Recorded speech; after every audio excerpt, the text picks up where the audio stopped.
What's the low IQ dilemma? Consider someone with an IQ of 82. High IQ folks wrongly assume they're immune to depression, spending days watching football and lacking creativity. Ironically, while people say IQ doesn't matter, low IQ is a common insult. This person endures demeaning treatment.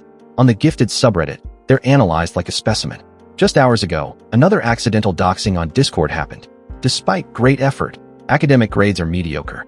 Daily mistakes, when pointed out, are demoralizing. Reading a book with a high IQ protagonist is daunting.